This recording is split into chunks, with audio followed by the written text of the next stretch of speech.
বিসমিল্লাহির রহমানির রহিম। পরম করুণাময় ও অসীম দয়ালু আল্লাহর নামে শুরু।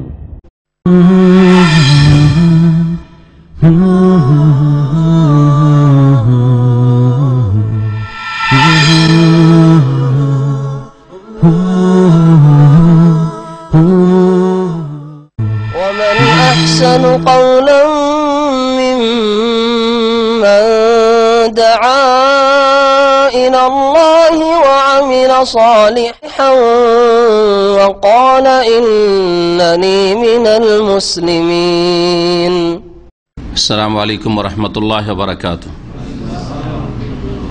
إن الحمد لله نحمده ونستعينه ونستغفره ونعوذ بالله من شرور أنفسنا ومن سيئات أعمالنا من يهده الله فلا مضل له ومن يضلل فلا هادي له وأشهد أن لا إله إلا الله وحده لا شريك له وأشهد أن محمدا عبده ورسوله صلى الله تعالى عليه وعلى آله وصحبه وسلم تسليما كثيرا. أما بعد فإن خير الحديث كتاب الله وخير الهدي هدي محمد صلى الله عليه وسلم وشر الأمور محدثاتها وكل محدثة بدعة وكل بدعة ضلالة وكل ضلالة في النار.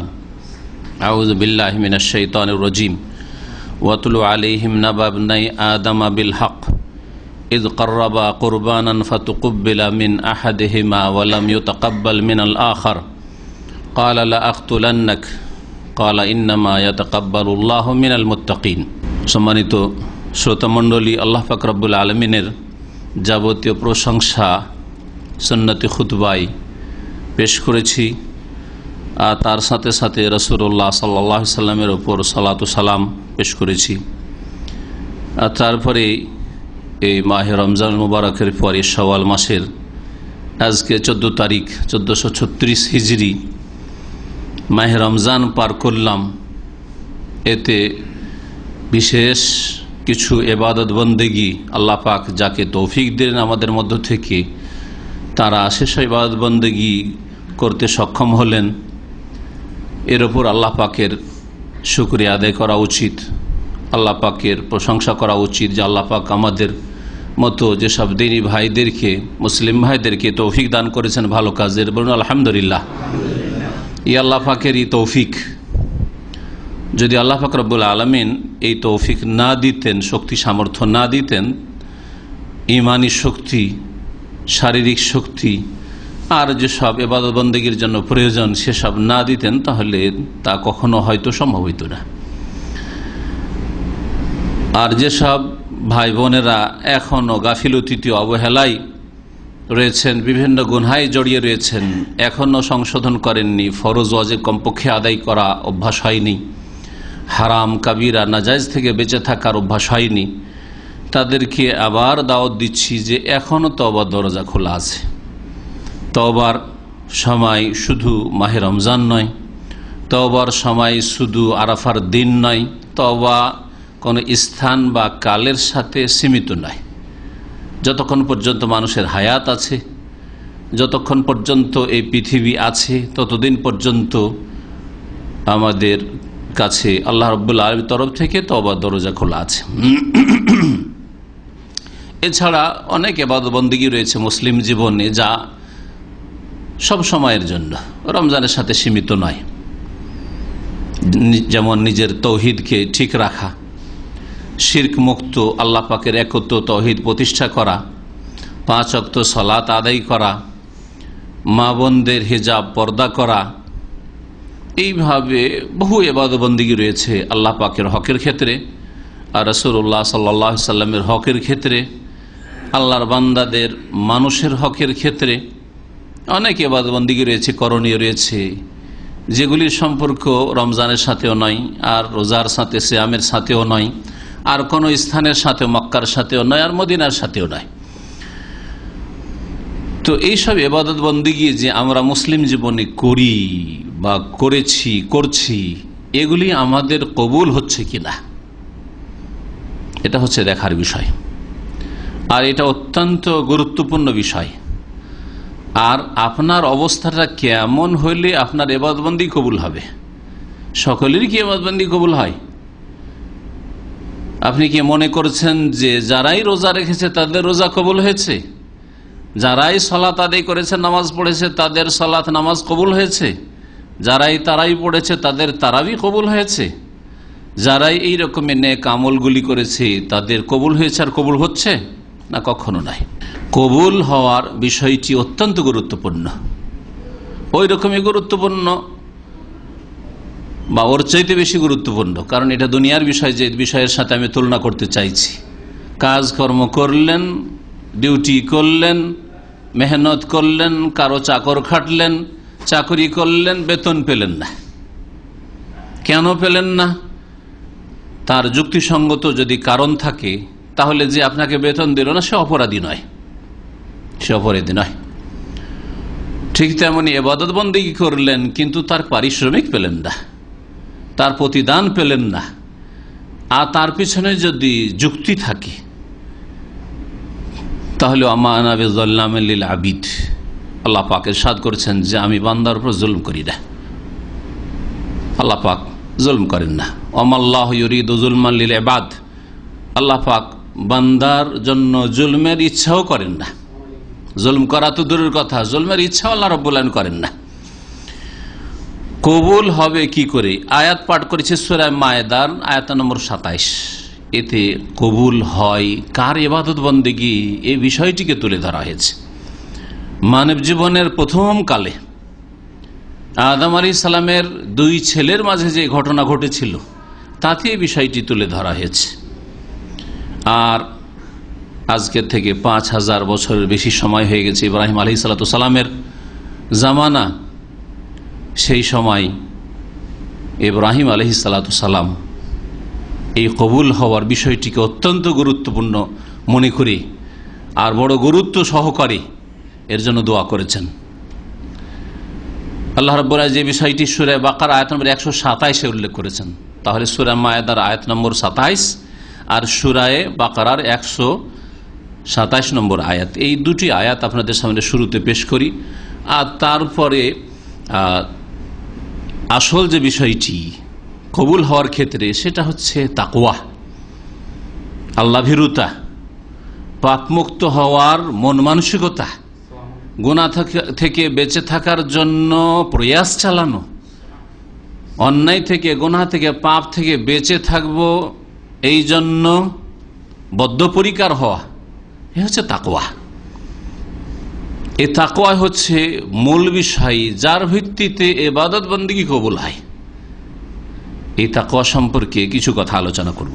আল্লাহ রাব্বুল আলামিন ইরশাদ করেছেন অতুলু আলাইহিম নাবা ইবনাই আদম বিল হক। তার আগের আয়াতগুলিতে ইহুদি খ্রিস্টানদের কথা আল্লাহ পাক উল্লেখ করেছেন, আর তারপরে বলছেন হে নবী মুহাম্মদ সাল্লাল্লাহু আলাইহি সাল্লাম তুমি পাঠ করে শুনিয়ে দাও।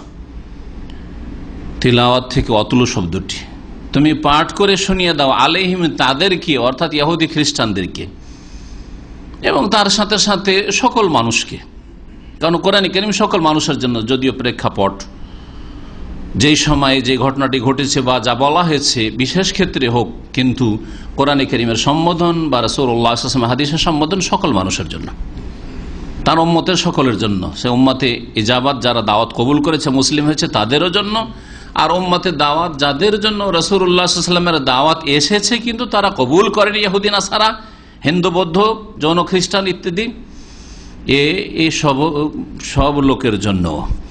তো আল্লাহ রাব্বুল বলছেন যে তাদেরকে পড়ে শুনিয়ে দাও নাবা ইবনাই আদম বিল হক, আদম আলাইহিস সালামের দুই ছেলের সত্যি সত্যি ঘটনা।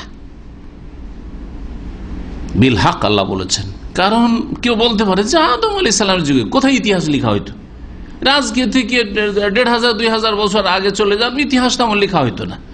সিরাতুন নবী, নবী সাল্লাল্লাহু আলাইহি ওয়াসাল্লামের জীবনী ছাড়া আর সাহাবায়ে কেরামরা, মুহাদ্দিসিনে কেরামরা, ইসলাম, মুসলিম আইম্মায়ে কেরামরা যেইভাবে সনদের সাথে, প্রমাণের সাথে, সূত্রের সাথে, এবং এই সূত্র বিশ্বস্ত সূত্র কিনা, যেইভাবে ইতিহাস রচনা করেছেন, ইতিহাস লিখেছেন, ইতিহাসগুলি সংকলন করেছেন, মানব জাতির ইতিহাসে কোথাও খুঁজে পাবেন না। না হিন্দুদের ইতিহাসে খুঁজে পাবেন, না ইহুদিদের ইতিহাসে খুঁজে পাবেন, না খ্রিস্টানদের ইতিহাসে খুঁজে পাবেন। আপনি ইউরোপের আর অন্য দেশের আপনি সভ্যতায় দেখেন যে তাদের ইতিহাস ওইভাবে সনদের সাথে সূত্রের সাথে লেখা হইতো, প্রমাণ করে দেন, কোনো প্রমাণ নেই। তাহলে এই ঘটনাগুলি ঘটেছে কিনা কে জানে, নাও ঘটতে পারে। আর আসলেই ইতিহাসকে এমনভাবে বিকৃত করা হয়েছে যে যেই লোকগুলি আজকে থেকে 500, 700 বা 1000 বছর আগে আল্লাহ ভীরু আর সৎ চরিত্রের মানুষ ছিল, তাদেরকে অপরাধী, কট্টর আর সংকীর্ণ, আর তাদেরকে কত রকমের এইরকম উপাধি দেওয়া হয়েছে। ভারতের ইতিহাসকে এমনভাবে বিকৃত করা হয়েছে। আর যারা ছিল ইসলাম দ্রোহী, দ্বীন ইলাহির মতো নিজে ধর্ম আবিষ্কার করে মোরতাদ হয়েছে, এইরকমই যারা লুটতারাজ করত, যারা ডাকাত ছিল, তাদেরকে হিরো করে দেওয়া হয়েছে। তো ইসলাম ছাড়া আর মুসলিম আইম্মায়ে কেরাম ছাড়া, মুসলিম ওলামা ছাড়া অন্যদের কাছে ইতিহাস ওইভাবে বিশুদ্ধতার সাথে আর সনদের সাথে লেখা হয়নি। তাহলে কারো প্রশ্ন জাগতে পারে যে নবী মোহাম্মদ সাল্লাল্লাহু আলাইহি সাল্লাম কোথায়, আদম আলাইহিস সালাম কত হাজার হাজার বছর আগে, 10,000, 12,000 কি 15,000, আল্লাহ জানে কতদিন এই মানব জাতির ইতিহাস। অতদিন আগের কথা বয়ান করছে, তখন মানুষের না শিক্ষা ছিল, দীক্ষা ছিল না, সভ্যতা ছিল, কিছুই ছিল না। তাহলে সেই সময়ের ইতিহাস বয়ান করা হচ্ছে, এগুলো উপকথা হইতে পারে, হ্যাঁ, এইসব কল্পিত হইতে পারে। তাই আল্লাহ বলছেন বিল হক, সত্য সত্য ঘটনা। আদম আলাইহিস সালামের 2 ছেলের তাদেরকে পড়ে শুনিয়ে দাও, মানব জাতিকে শুনিয়ে দাও, ইহুদি খ্রিস্টানদেরকে শুনিয়ে দাও। বিশেষ একটা ঘটনা বয়ান করা হচ্ছে, হাবিল আর কাবিল, যে 2 ছেলে আদম আলাইহিস সালামের ছিল। এই 2 ছেলের ইজ কাররাবা কুরবানান, এই 2 জনে কুরবানি করেছিল, আল্লাহর নৈকট্য লাভের জন্য কিছু পেশ করেছিল। ফাতুকুব্বিলা মিন আহাদিহিমা, তাদের একজনের তো কবুল হইল, ওয়ালাম ইউতাকাব্বাল মিনাল আখার, কিন্তু দ্বিতীয় জনের কুরবানি কবুল হইল না। একজনের কবুল, আরেকজনের কবুল হইল না। কারণ কি, কেন এর কবুল হলো, কারণ কি এর কবুল হইল না? কবুল হইল না। কাল আকতুলান্নাক, যখন কবুল হইল না আর তার মনের যে কামনা বাসনা ছিল পূরণ করতে পারল না, স্বার্থ পুরা হইল না, তখন তার ভাই যার কোরবানি কবুল হয়েছিল তাকে বলল হুমকি দিয়ে, লাকতুলান্নাক, তোকে খুন করব, তোকে খুন করব, অবশ্যই তোকে খুন করব। তখন জবাবে হাবিলে কথা বলেননি যে আমিও তোকে খুন করব, যেমন আজকালকার মুসলিমরা অধিকাংশ, তুই আমাকে খুন করবি, তোকে আমি খুন করব, তুই আমাকে দেখবি, আমি তোকে দেখব, এ কথা বলেন নাই। তাই মানব জাতির ইতিহাসে সচ্চরিত্রের মানুষরা এই বদ চরিত্র তাদের ছিল না, এইরকম স্বভাবের ছিল না যে তুই আমাকে দেখবি, তোকে আমি দেখব, তুই আমাকে এরকম বললি, তোর চাইতে বেশি আমি বলতে পারি, তোর চাইতে বেশি আমি প্রতিশোধ গ্রহণ করতে পারি। এটা মুসলিমের চরিত্র না, এমনকি সৎ চরিত্রের মানুষের চরিত্র না। এটা হাবিলের চরিত্র না, কাবিলের চরিত্র, বদ লোকের চরিত্র, ভালো মানুষের চরিত্র নয়।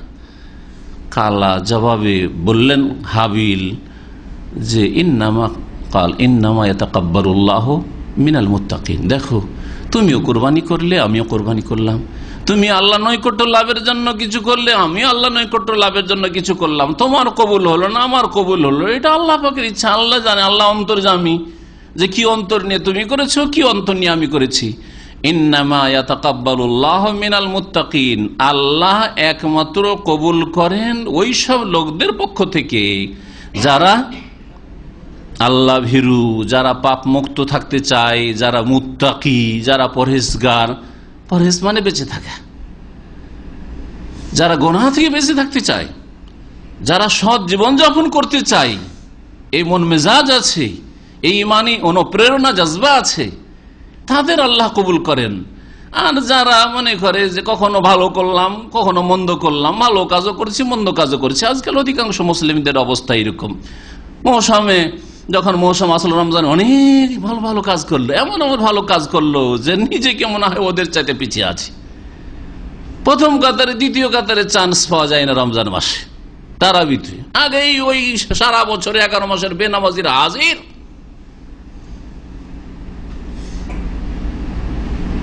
তাদের রোজা আর তাদের রোজার পরে সওয়ালের রোজা এসব আছে ইত্যাদি ইত্যাদি। কিন্তু কিছুদিন যেতেই তাদের ফরজ নামাজও নেই, শেষ। ফরজ নামাজও নেই। রমজানের ছিল ফরজ নামাজের সাথে তারাবি, আর কত কান্না, চিল্লে চিল্লে চিৎকার করে কান্না। রমজান পার হয়ে যাওয়ার পর আর ফরজও আদায় করে না, কুফরিকেও ভয় করে না যে নামাজ ছেড়ে দিলে কাফির হয়ে যাব, এই কথারও ভয় নেই। বেনামাজি কখনো জান্নাতে যাবেন না, এই ভয়টাও তার অন্তরে হয় না। এ হচ্ছে আজকাল অধিকাংশ মুসলিমদের অবস্থা। ইন্নামা তাকাব্বালুল্লাহ, আসলে আল্লাহ কবুল করেন একমাত্র, ইন্নামা মানে একমাত্র, এদের ছাড়া আর কারো কবুল করেন না। কাদের কবুল করেন? মিনাল মুত্তাকিন, যারা মুত্তাকি তাদের তরফ থেকে আল্লাহ কবুল করেন। তাহলে যারা গায়ের মুত্তাকি নয়, যারা পাপ থেকে বেঁচে থাকার মতো মন মানসিকতা রাখে না, যে না গোনা থেকে বাঁচবো, আপ্রাণ চেষ্টা করে, এইরকম যার মন মেজাজ নেই, তাদের আল্লাহ ইবাদতবন্দি কবুল করেন না। যতই ইবাদতবন্দি করেন, আপনি হজে গেলেন খুব ইবাদত করলেন, ওমরায় গেলেন খুব ইবাদত করলেন, মক্কা মদিনা গেলেন খুব ইবাদত করলেন, স্থান বিশেষে ইবাদত, কাল বিশেষে ইবাদত, এসব ইবাদত যদি তাকওয়াবিহীন হয় আর তাকওয়াতে কমজোরি থাকে, তাহলে আল্লাহ কবুল করেন না। এই হচ্ছে কোরআন কারীমের আয়াত। ঘটনা যদি বলা হাবিল কাবিলের, তাহলে লম্বা হয়ে যাবে। তবে সংক্ষেপে আল্লামা ইবনে কাসির রহমতুল্লাহ তাফসীরে কাসিরে যা বলেছেন, অন্যান্য মুফাসসিরিনগণ যা বলেছেন, সংক্ষেপে শুধু বলি যে আদম আলাইহিস সালাম, তারা বলেছেন মুফাসসিরিনগণ যে আদম আলাইহিস সালামের যখন ছেলে মেয়ে জন্মাতো, তো একটা ছেলে একটা মেয়ে জন্মাতো, আর যমজ। কাবিলের সাথে যেই তার বোনটির জন্ম হয় সেটা বড় সুন্দরী ছিল, আর হাবিলের সাথে যেটার জন্ম হয় সেটা অত সুন্দরী ছিল, দেখতে ভালো ছিল না।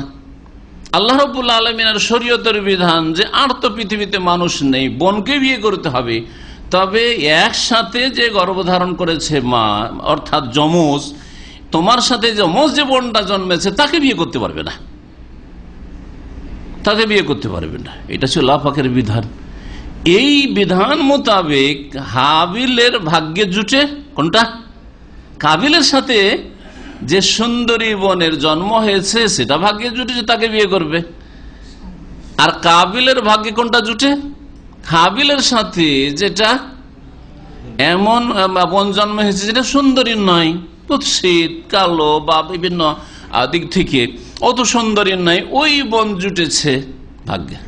না, আমার সাথে জন্ম হয়েছে আর বেশি সুন্দরী, আর আমি বড় ভাই, তুই ছোট, আমি বিয়ে করব, গায়ের জোরে বিয়ে করব, গায়ের জোরে বিয়ে করবে। আল্লাহ রাব্বুল আলামিনের ফয়সালা হলো আদম আলাইহিস সালাম নবী ছিলেন জানিয়ে, তাহলে তোমার ছেলেদেরকে কোরবানি করতে বলো। হাবিলও কোরবানি করুক, কাবিলও কোরবানি করুক, আর এই কোরবানি যার কোরবানি কবুল হবে সেও সুন্দরীটা বিয়ে করতে পাবে, আর যার কোরবানি কবুল হবে না সে পাবে না, সে ফেল। হাবিল একটা সুন্দর দুম্বা কোরবানি করলো, কাবিল কিছু জব, তাফসীরে রয়েছে কিছু জব আল্লাহ রাস্তায় উৎসর্গ করলো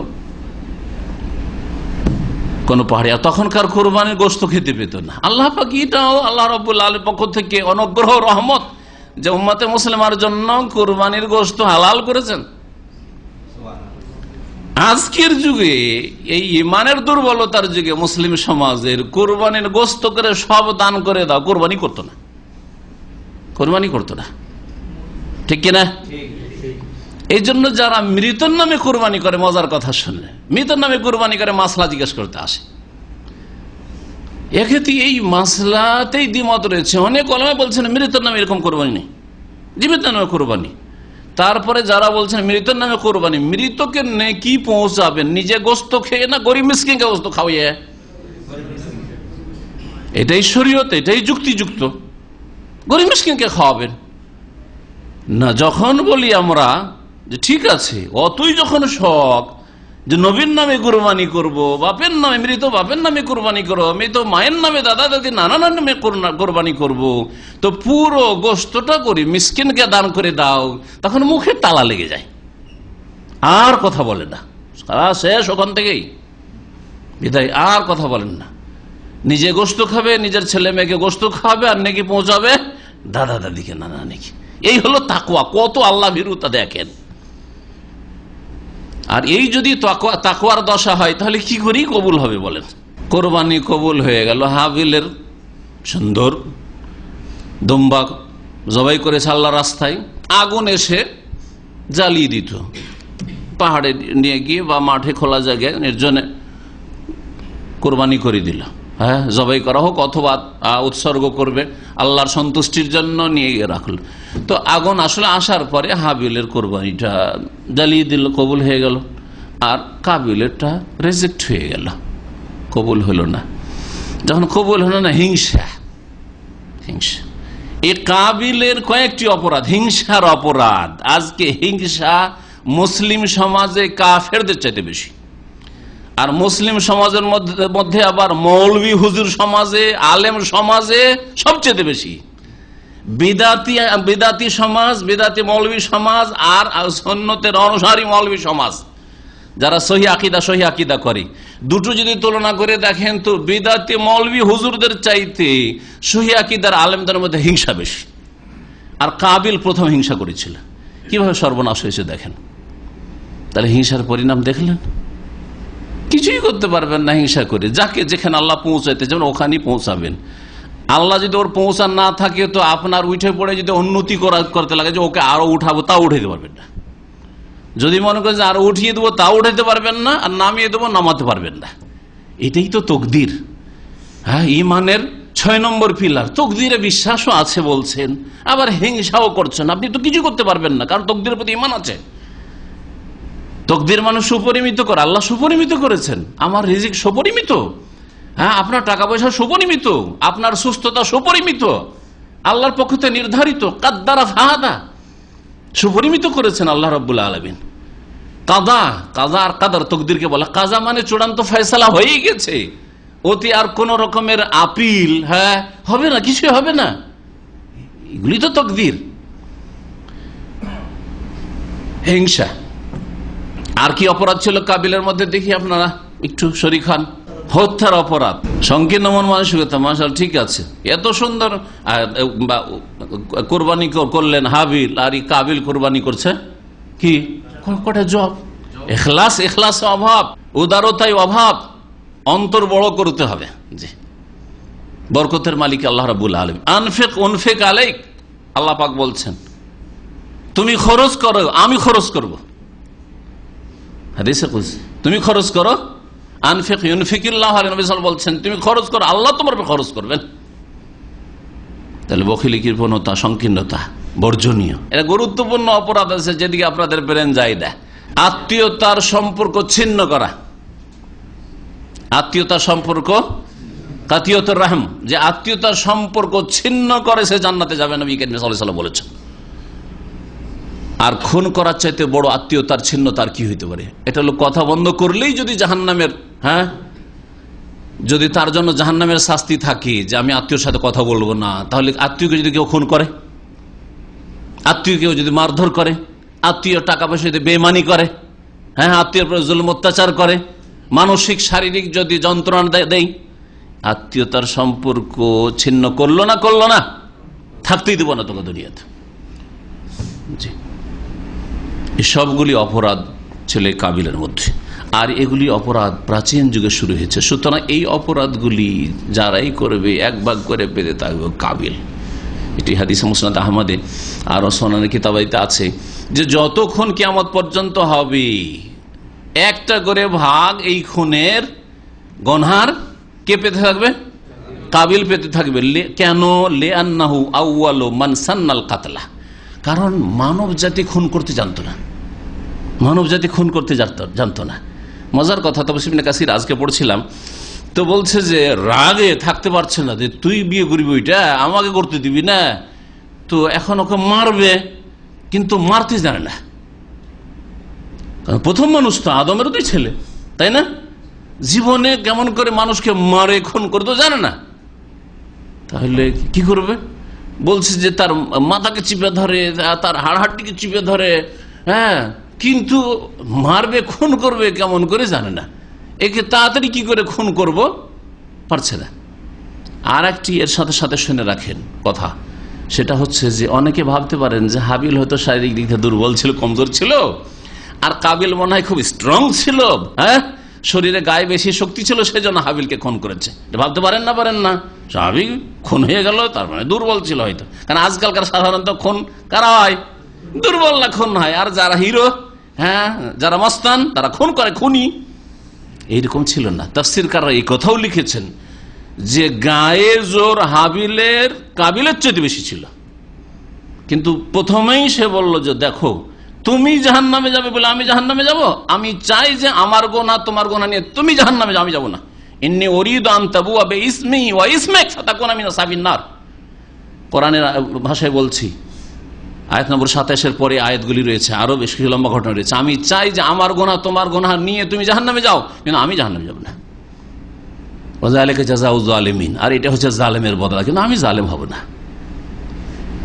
লাইন বাসাতে এলে দেখ, তুমি যদি আমার দিকে হাত সম্প্রসারিত করো খুন করলে তাকতুলানি, আমাকে খুন করার জন্য, মা আনা বিবাসিতিন ইয়াদিয়া ইলাইক, আমার হাত তোমার দিকে একটুও বাড়াবো না।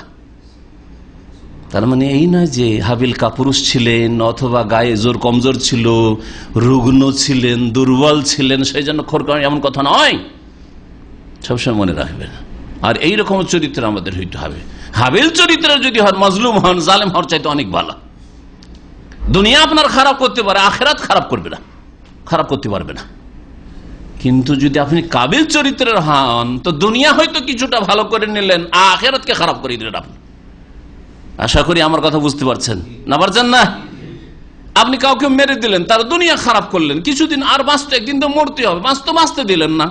ওর স্ত্রীকে বিধবা বানালেন, ওর ছেলে মেয়েকে এতিম বানালেন, দুনিয়া খারাপ করে আখেরাত খারাপ করতে পেরেছেন? আখেরাত খারাপ করতে পারেন না। কিন্তু আপনি খুনি, জালেম, সে আপনার আখেরাত খারাপ করলো না? তাকে খুন করার কারণে আপনার আখেরাত খারাপ হলো না জাহান্নামে যেতে হবে কিনা? অবশ্যই যেতে হবে। সুতরাং জালেম হওয়ার চাইতে মাজলুম হওয়া ভালো। আল্লাহ জালেম হওয়া থেকে আমাদেরকে রক্ষা করেন, আর মাজলুম হওয়া থেকে আল্লাহ আমাদের হেফাজত করেন। তাফসীরকাররা লিখেছেন যে যখন ওকে চেপে ধরছে, হ্যাঁ চেপে ধরছে, কিন্তু মারতে জানে যে কেমন করে খুন তো করবো, কেমন করে খুন করবো, মারবো কেমন করে জানে না।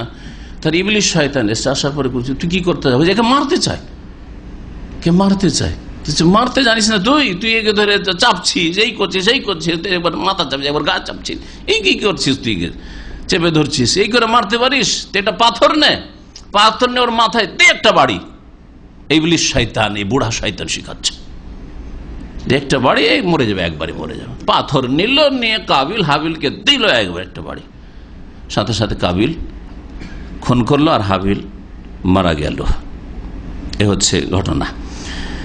লাহতুলান্নাক যখন খুন করতে চেয়েছিল কি বলেছিলেন হাবিল? ইন্নামা ইয়াতাকাব্বালুল্লাহু মিনাল মুত্তাকিন। আল্লাহ পাক রব্বুল কুরবানি কার কবুল করেন, ইবাদত বন্দেগী কার কবুল করেন? যারা বাজে আল্লাহ ভীরু, যাদের মধ্যে আল্লাহর ভয় আছে, আল্লাহর ভয় পয়দা করেন। আল্লাহর ভয় সব সময় যদি আপনার ওপর চেপে থাকে, মাথা থেকে পা পর্যন্ত আপনার অন্তরে আল্লাহর ভয় চেপে আছে, আপনার জবান নড়াচ্ছেন, একটা কথা বলছেন, আল্লাহর ভয় চেপে আছে। রমজান মাস, আরেকজন গীবত করছে, আর এত সাহসের সাথে, একটু ভয় লাগে না? একটু ভয় লাগে না? রমজান না হইলে তো হারাম, রমজান না হইলে তো কাবিরা।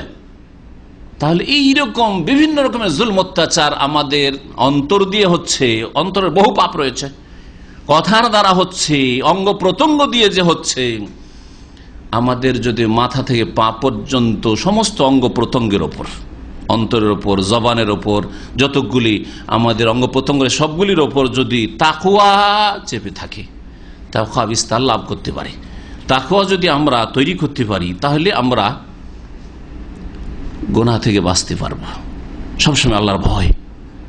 আমি যে কথাটা বলছি, আল্লাহকে ছেড়ে দেবেন, আল্লাহর ফেরেশতা নোট করছেন। আমি যে এই কাজটা করতে যাচ্ছি, আল্লাহ কি দেখছেন না? আল্লাহ পাকের ফেরেশতা লিখছেন না? এইরকম আপনার জীবনের প্রতিটি ক্ষেত্রে যেন আপনার উপর তাকওয়ার প্রভাব থাকে, তাহলে ইবাদত বন্দেগী কবুল হবে। ইব্রাহিম আলাইহিস সালামের কথা বলছিলাম, সূরা বাকারা আয়াত নম্বর 127। ওয়াইদ ইয়ারফা ইব্রাহিমুল কাওয়াইদা মিনাল বাইতি ওয়া ইসমাঈল রব্বানা তাকাব্বাল মিন্না ইন্নাকা আনতাস সামিউল আলিম। আল্লাহ পাক বলছেন, স্মরণ করো ওই সময়কালকে, ইয়ারফা ইব্রাহিমুল কাওয়াইদা মিনাল বাইতি ওয়া ইসমাঈল, যখন ইব্রাহিম আলাইহিস সালাম এবং তার ছেলে ইসমাইল দুইজন মিলে কাবা ঘরের নির্মাণ করছিলেন। ইয়ারফা ইব্রাহিম আল কাওয়ায়দা, ভিত্তি উঁচা করছিলেন, মানে নির্মাণ করছিলেন। আর কি বলছিলেন? ইব্রাহিম আলাইহিস সালাম ইট বসাচ্ছেন, পাথর বসাচ্ছেন, আর ইসমাইল আলাইহিস সালাম পাথরগুলি বয়ে বয়ে নিয়ে দিচ্ছেন। বাপ বেটা দুইজনের রাজমিস্ত্রি। রাজমিস্ত্রি হওয়া কোনো মন্দ কাজ নয়। রাজমিস্ত্রি যদি ইব্রাহিম আলাইহিস সালামের মতো খলিলুল্লাহ হইতে পারেন, রাজমিস্ত্রি যদি ইসমাইল আলাইহিস সালামের মতো আল্লাহ পাক রব্বুল আলামিনের রসুল নবী হইতে পারেন, তাহলে কোন আলেম যদি রাজমিস্ত্রি হয় আইবের কথা? কোন লোক যদি স্কুল কলেজ ইউনিভার্সিটি ডিগ্রি হাসিল করার পরে যদি রাজমিস্ত্রি হয়, কোন দোষের কথা না, কোন আইবের কথা না, কোন মানহানির কথা না। মানহানি হচ্ছে গুনাহ করা, মানে হচ্ছে চুরি করা, বেঈমানি করা, আত্মসাৎ করা, জুলম করা, অত্যাচার করা, অপরাধ করা, পাপে জড়িয়ে যাওয়া, এগুলি হচ্ছে মানহানি। এগুলি তো দুনিয়া আখিরাতে অপদস্থ করে। বলছেন উভয়ে বাপ বেটা দুজনে দোয়া করছেন, রব্বানা তাকাব্বাল মিন্না, হে আমাদের প্রতিপালক, আমাদের তরফ থেকে আমাদের এই ক্ষুদ্র আমলটুকু কবুল করো। তাকাব্বাল মিন্না, আমাদের তরফ থেকে এই কাবা ঘরের নির্মাণকে কবুল করো। ইন্নাকা আনতাস সামিউল আলিম। তাকাব্বাল মিন্না, ব্যাস এতটুকু দোয়া। আজকে আধা ঘন্টার কুনুত হচ্ছে, ফলাফল তেমন কিছু দেখতে পাচ্ছি না। খুতু যে দোয়া হচ্ছে, আল্লাহুম্মা আইজ্জাল ইসলাম আল মুসলিমিন, আল্লাহুম্মা নসরিল ইসলাম আল মুসলিমিন। হ্যাঁ, আল্লাহ ইসলামকে ইজ্জত দান করো, মুসলিমদেরকে ইজ্জত দান করো। আল্লাহ মুসলিম ইসলামকে সাহায্য করো, মুসলিমকে সাহায্য করো। হ্যাঁ, আল্লাহ সাল্লাতি জালিমিন। কত রকমের যে দোয়া করছি, কিন্তু ফলাফল তেমন বেশি কিছু দেখছি না। একবারে হয় না বলবো না, কারণ আল্লাহর নেক বান্দা আছে, আর আল্লাহ রাব্বুল আলামিনের রহমত সবসময় আছে গুনাহগারদের জন্য। কিন্তু ইব্রাহিম আলাইহিস সালামের দোয়ার ফলাফল দেখেন, এতটুকু শুধু দোয়া, রব্বানা তাকাব্বাল মিন্না, আল্লাহ আমাদের তরফ থেকে তুমি কবুল করো এই আমলটা। ইন্নাকা আনতাস সামিউল আলিম, কারণ তুমি সবকিছু শুনছো আর শোনো, আর আলিম সবকিছু জানো। সুতরাং তুমি আমাদের কথা শুনছো, আর আমাদের অন্তরের অবস্থা, আমাদের ইখলাস, আমরা কি অন্তর নিয়ে এই ঘর তোমার হুকুমে তৈরি করছি তুমি জানছো। রব্বানা তাকাব্বাল মিন্না ইন্নাকা আনতাস সামিউল। দোয়া ছোট, কিন্তু আরশে আজিমকে স্পর্শ করলো। সুবহানাল্লাহ। আল্লাহ রাব্বুল আলামিন এই দোয়া এমন করে কবুল করলেন যে মক্কা গিয়ে এক একটি যদি নিদর্শন আপনি অন্তর্দৃষ্টি দিয়ে দেখেন কিভাবে ইব্রাহিম আলাইহিস সালামের দোয়া আল্লাহ কবুল করেছেন, আশ্চর্য হয়ে যাবেন আপনি। কোরআনের আয়াত এবং রাসূলের হাদিস আর ইসলামের বিধিবিধান আর মক্কার বাস্তবকে যদি ওর উপর ফিট করেন, কিভাবে ইব্রাহিম আলাইহিস সালামের দোয়া কবুল হয়েছে। ইব্রাহিম আলাইহিস সালামের স্ত্রী হাজার, চিন্তা করুন, মেলা কথা রয়েছে, সবগুলি কথা বলছেন। একটু শুধু মানে একেবারে সাধারণ কথা বলা যেতে পারে, সেটা হচ্ছে যে হাজার আলাইহিস সালাম বা রাদিয়াল্লাহু আনহা দৌড় দিয়েছিলেন সাফার মাঝখানে নিচু জায়গাতে, উপত্যকায়। তখন খুব নিচু ছিল, দুই দিকে পাহাড় উঁচা, আর নিচু জায়গাটায় চলে গেলে ছেলেটাকে দেখতে পাচ্ছেন না, পানির জন্য দৌড়াদৌড়ি করছে দুই পাহাড়ের মাঝখানে। ওপরে উঠে এদিকে একবার তাকাচ্ছেন যে ওইদিকে পানি আছে কিনা, এদিকে উঠে মারওয়াতে উঠে আবার তাকাচ্ছেন যে এইদিকে পানি আছে কিনা। কোনো দিকে পানি দেখতে পান না, আর কোনো মানুষও দেখতে পান না যে একটু পানি চাইবো আমার এই শিশুর জন্য। এই ছেলে ছটপট ছটপট করছে, কিছুক্ষণে মারা যাবে হয়তো পানি না পাওয়ার কারণে। মাঝখানে নিচে যখন চলে আসে, বাচ্চাটার নজরে আসে না, ওইদিকে পাহাড়ের উপরে উঠতে থাকে, পাহাড় থেকে নামতে থাকে, আর দেখতে থাকে বাচ্চার দিকে তাকায় থাকে, কি অবস্থা, মরে গেল নাকি, মরে গেল নাকি দেখতে থাকে। একেবারে নিচেখানে চলে যায়, এখন তো সমতল হয়েছে, যেন বুঝতে পারছেন না, জানা তো নেই সাধারণ মানুষদের। ওই নিচুখানে যখন চলে যায়, বাচ্চাটার ওই যে জমজমের কাছে বাচ্চাটা যে পায়ের গুতা মারছে, শুয়ে আছে, ছটপট ছটপট করছে পানির জন্য, দেখতে পাচ্ছেন বাচ্চাটাকে। বাচ্চার যে মায়া, ইসমাইল আলাইহিস সালামের যে মায়া, ভালোবাসায় দৌড় দিচ্ছেন ওই জায়গাটুকুতে, যেটুকুতে সবুজ বাতি লাগানো আছে। দৌড় দিয়ে তাড়াতাড়ি দৌড়িয়ে যায়, আর যাওয়ার পর আবার দেখি বাচ্চাটা কি অবস্থায় আছে। তিনি একটা দুনিয়ার কারণে, মায়ার কারণে দৌড় দিয়েছেন। হ্যাঁ, এই দৌড় দেওয়া আল্লাহর এত পছন্দ হলো, আল্লাহ এমন ভাবে কবুল করলেন, রব্বানা তাকাব্বাল মিন্না ইন্নাকা আনতাস সামিউল। আমারও কবুল করো, আমার স্ত্রীরও কবুল করো, আমার ছেলেরও কবুল করো। কিভাবে আল্লাহ কবুল করেন চিন্তা করেন। ওয়া তারাকনা আলাইহি ফিল আখির, কিয়ামত পর্যন্ত যেই হজ করবেন, যেই উমরা করবেন, সাফা মারওয়ার মাঝখানে এই জায়গাটুকুতে দৌড় দিতে হবে। সে সুন্নাত হোক আর ফরজ হোক, যাই হোক, দৌড় দিতে হবে কিনা শরীয়তের বিধানে চিন্তা করুন আপনি। ইব্রাহিম আলাইহিস সালামের কাবা ঘর কিভাবে আল্লাহ কবুল করলেন, সুবহানাল্লাহ। মাঝে মাঝে চিন্তা করি যে এই ঘর ইবাদতবিহীন এক মুহূর্ত থাকে না। ফরজ নামাজের সময় তাওয়াফ বন্ধ হয়ে গেলে নামাজ চলতে থাকে, আর সালাম ফিরার সাথে সাথে যে দৌড় দিয়ে মানুষ গিয়ে আবার তাওয়াফ শুরু করে আর ওই হাজর আসওয়াদ চুমা দেওয়া শুরু করে, দেখবেন তাহলে ইবাদত এক মিনিটের জন্য বন্ধ হয় না। এখানে এক মিনিটের জন্য বন্ধ হয় না, না দিনে বন্ধ হয়, না রাতে বন্ধ হয়, না গ্রীষ্মকালে বন্ধ হয়, না শীতকালে বন্ধ হয়, কখনো বন্ধ হয় না। কিভাবে আল্লাহ পাক কবুল করেছেন। আর এইভাবে যদি মেনার কথা, আবার ওইখানে মেনায় পাথর মারার কথা, এই ইতিহাসগুলি, এর প্রেক্ষাপটগুলি, তারপরে আপনার সেই জবাই করার কথা, জবাই করতে গেছেন ছেলেকে, আল্লাহ পাক রব্বুল এই কোরবানিকে এমন ভাবে, অথচ ছেলেকে কোরবানি করেননি, আল্লাহ পাক কোরবানির ব্যবস্থা করে দিয়েছেন। এই কোরবানিকে এমন ভাবে আল্লাহ কবুল করেছেন যে কোনো হাজি আসবে হজে তামাত্তু কিরান করে এখানে কোরবানি করে যাও। এই কোরবানি তোমার দেশে চলবে না, দেশে তো দূর কথা জিদ্দাতেও চলবে না, হারামের বাইরে গিয়েও চলবে না, তোমার মক্কায় ওই সব এলাকায় যেখানে হারামের বাইরে ওখানেও গিয়েও চলবে না। হয় মেনাই করতে হবে, এটাই সবচাইতে উত্তম, আর না হলে হারামের এলাকার, হারামের হুদুদ, হারামের ভিতরেই কোরবানি করতে হবে। চিন্তা কিভাবে আল্লাহ পাক রব্বানা তাকাব্বাল মিন্না ইন্নাকা আনতাস সামিউল আলিম। এই জন্য দোয়া করেন বেশি বেশি, একটু দোয়া, রব্বানা তাকাব্বাল মিন্না ইন্নাকা আনতাস সামিউল আলিম। আর তার আগে, দোয়ার মেহনতের আগে তাকওয়া তৈরি করার মেহনত, পরিশ্রম লাগবে, অন্তর যেন তাকওয়া হয়। একটা কথা চিন্তা করার আগেই, কারো সম্পর্কে কোনো কাজ করব না সম্পর্কে চিন্তা করার আগেই, সংকল্প করার আগে, ইচ্ছা করার আগেই আপনাকে তাকওয়ার কথা চিন্তা করতে হবে। আমি এতে আল্লাহর আযাব থেকে বাঁচতে পারবো, তাকওয়া মানে বেঁচে থাকা, ঠিক না? আমি এই যে চিন্তাটা আমার মনে আসছে, খারাপ কুচিন্তায় আল্লাহর আযাব থেকে বাঁচতে পারবো, এই চিন্তাটাতে আমি একটা নেকি পাবো। আমি যে কলমটা ধরলাম, হ্যাঁ, অথবা ইন্টারনেটে লিখছি কথাটি, অথবা কারোর সাথে যোগাযোগ করছি, এতে একটা নেকি পাবো, আল্লাহর আযাব থেকে বাঁচতে পারবো, আল্লাহ সন্তুষ্ট হবেন না অসন্তুষ্ট হবেন। তাকওয়া কোথায়, তখন তাকওয়া কোথায় যে ফেলে দিয়ে দৌড় দেন আল্লাহ পাক জানে। কেউ কারো সম্পর্কে লিখতে গিয়ে তখন আর তাকওয়া বলে কিছু খেয়াল থাকে না, তারপর কবুল হবে। আর তারপরে এছাড়া এই তো একটা একটা করে উদাহরণ দিলে আমাদের জীবনে হাজার হাজার উদাহরণ। কথা বলতে গিয়ে আমাদের ন্যায় বিচার বলে কোনো খেয়াল থাকে না, সিদ্ধান্ত নিতে গিয়ে ন্যায় বিচার বলে খেয়াল থাকে না, স্ত্রীর সাথে কথা বলতে গিয়ে ন্যায় সঙ্গত কথা বলে কোনো খেয়াল থাকে না, স্বামীর সাথে কথা বলতে গিয়ে ন্যায় সঙ্গত কথা বলে খেয়াল থাকে না, তখন তাকওয়া বলে কোনো পরোয়া থাকে না। ছেলে মেয়ের, বাপ মায়ের সাথে কথা বলতে গিয়ে তাকওয়া বলে খেয়াল থাকে না, বাপ মায়ের ছেলে মেয়েদের সাথে আচরণ করতে গিয়ে তাকওয়া বলে খেয়াল থাকে না। হ্যাঁ, ডিউটির ক্ষেত্রে, কর্মক্ষেত্রে মালিকের সাথে, বসের সাথে, বা যে দায়িত্ব আমার উপর ন্যস্ত করা হয়েছে আর যার বিনিময়ে আমি বেতন নিচ্ছি, এই ক্ষেত্রে আমাদের তাকওয়া বলে খেয়াল থাকেন। আল্লাহ পাক আমাদের সকলকে হিদায়াত দান করেন। এইরকমই দায়িত্বশীল যারা কর্মকর্তা, তাদের অধীনস্থদের সম্পর্কে তাকওয়া, আল্লাহ ভীরুতা সম্পর্কে। আর এই ক্ষেত্রে আল্লাহ পাকের পকড়াও থেকে বাঁচতে পারবো কি পারবো না, এই বলে খেয়াল থাকে না। তো তাকওয়া শুধু মৌখিক কথা, মুখের বচন যে তাকওয়া তাকওয়া তাকওয়া করলাম, বাস হয়ে গেল। বরং কাউকে যদি বলেন আল্লাহকে ভয় করেন, তো এটা গাল হয়ে গেল। এত মূর্খতা আমাদের উপর চেপে গেছে। আপনি কি আল্লাহকে ভয় করে একটু কথা বলেন?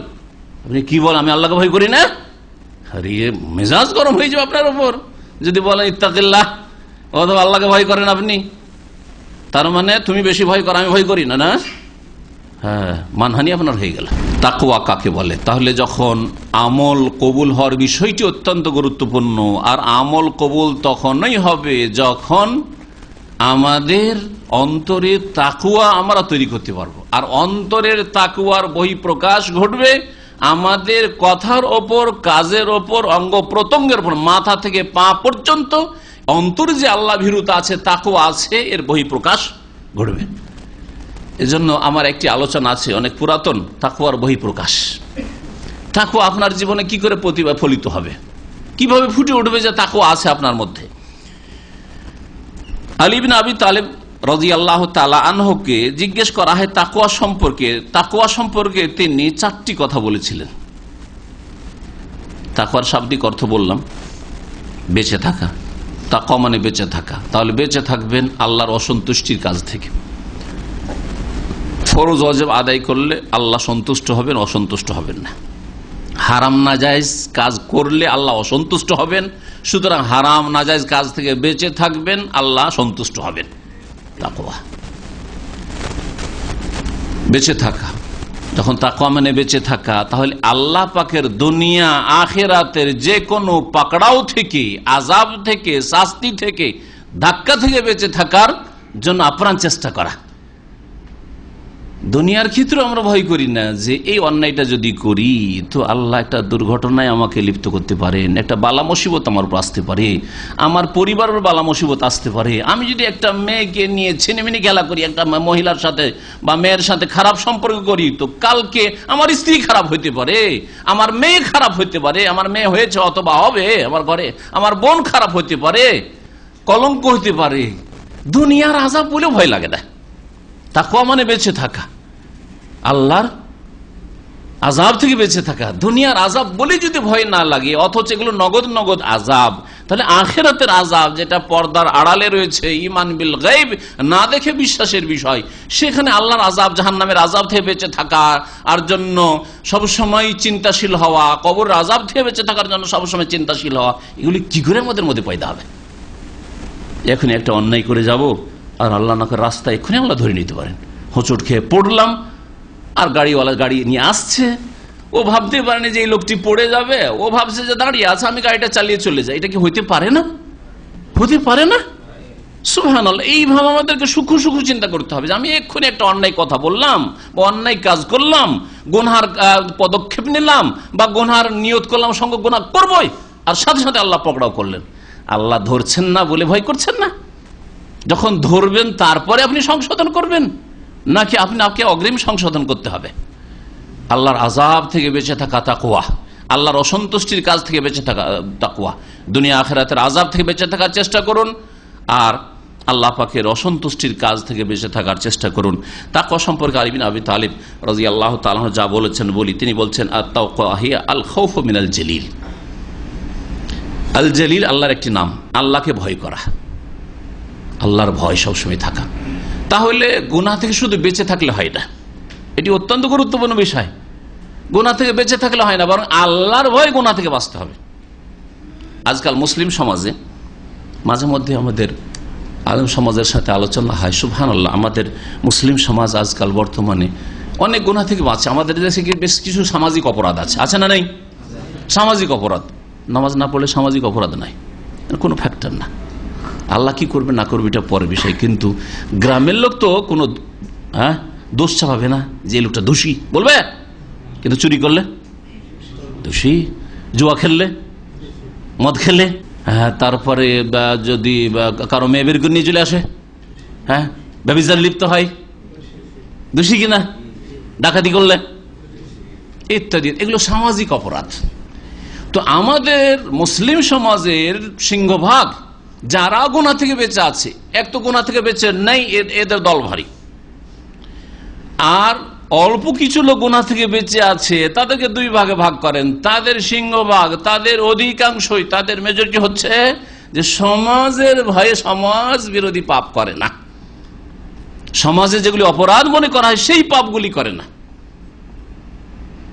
লোকে কি বলবে, চরিত্রটাকে সুন্দর করার জন্য বা বংশের কলঙ্ক থেকে বাঁচার জন্য, অথবা একটা ভবিষ্যৎ আমি একজন কিছু হব, ধরেন এলাকার আমাকে চেয়ারম্যান হইতে হবে, তাহলে গোন্ডা হইলে কি চেয়ারম্যান হওয়া যাবে? যদিও আজকাল গোন্ডারে চেয়ারম্যান হচ্ছে হয়তো, কিন্তু কথা হচ্ছে যে হয়তো ভালো মানুষ হয়ে যদি সে হইতে চায়, আমি ভালো মানুষের চেয়ারম্যান একজন হব, ভালো মানুষ একজন এমপি হব, ভালো একজন মিনিস্টার হব, তাহলে এটাও একটা দুনিয়ার টার্গেট তার। তাহলে দুনিয়ার স্বার্থে, দুনিয়ার কিছু স্বার্থ হাসিলের জন্য অথবা দুনিয়ার অনিষ্ট থেকে বাঁচার জন্য কেউ যদি গুনাহ থেকে বাঁচে, এর নাম তাকওয়া নাই, আর এর দ্বারা জান্নাত পাওয়া যাবে না, এর দ্বারা আল্লাহ সন্তুষ্টি হাসিল হবে না। চুরি করে না, সমাজের কাছে খারাপ হবে না সেই জন্য। খুন করে না, সমাজের কাছে খুনি হবে না সেই জন্য। কোন মেয়ের সাথে কথা বলতে যায় না আজনবী মেয়ের সাথে, কেন? মানুষের কাছে বদনাম, কলঙ্ক চাই না সে। অথবা মানবতা আমার ইনসানিয়াত, মানবতা আমার, মানবতা আমার বিরোধী কাজ এগুলি। আমি মানুষ, সেও মানুষ, এই ধরনের কিছু লোক আবার আছে সমাজে। এগুলো দিয়ে জান্নাত পাওয়া যাবে না, মানবতা দিয়ে জান্নাত পাওয়া যাবে না, সমাজ বিরোধী, সমাজের উল্টো সেই জন্যই পাপগুলি করি না, সেই দিয়ে জান্নাত পাওয়া যাবে না, আল্লাহর সন্তুষ্টি হাসিল হবে না, আল্লাহর আযাব থেকে বাঁচা যাবে না। তাহলে তাকওয়া আল খাউফ মিনাল জলিল। আলী রাদিয়াল্লাহু তাআলার প্রথম কথা হচ্ছে আল্লাহর ভয়ে গুনাহ থেকে বেঁচে থাকা, তাকওয়া বেঁচে থাকা, আর আল খাউফ মিনাল ভয়ে যদি গুনাহ থেকে বেঁচে থাকেন। কেন ভাই এই কথাটি বললেন আপনি? আপনি তো ওর মানহানি করতে পারতেন, এখানে একটা ভালো বেনিফিট পেয়ে গেল, ওর চাকরিটা হয়ে গেল, আপনি একটা কথা বললে তো চাকরিটা খেয়ে নিতে পারতেন। আল্লাহর ভয় বললাম না ভাই, আল্লাহর ভয় আমি কাজ করলাম না। জি হ্যাঁ, আপনি এরকম একটা সুযোগ পেয়েছিলেন ওর ক্ষতি করার, কেন করলেন না? আল্লাহর ভয় করলাম না। এইরকম একটা সুযোগ পেয়েছিলেন, এটা সুন্দরী মেয়ে আপনার সামনে, আর কেউ নাই, আপনি পেয়েছিলেন, হ্যাঁ, রাতের অন্ধকারে, পাটের জঙ্গলে ইত্যাদি, কেনই কাজ করলেন না? আল্লাহর ভয় করলাম না। আল্লাহর ভয়, আল খাউফ মিনাল জলিল, আল্লাহর ভয়ের কথা বললাম। আল্লাহর ভয়টা হচ্ছে আসল বিষয়। আল্লাহর ভয় থাকে তাহলে কোন সরকারের প্রশাসনের প্রয়োজন নেই। আছে?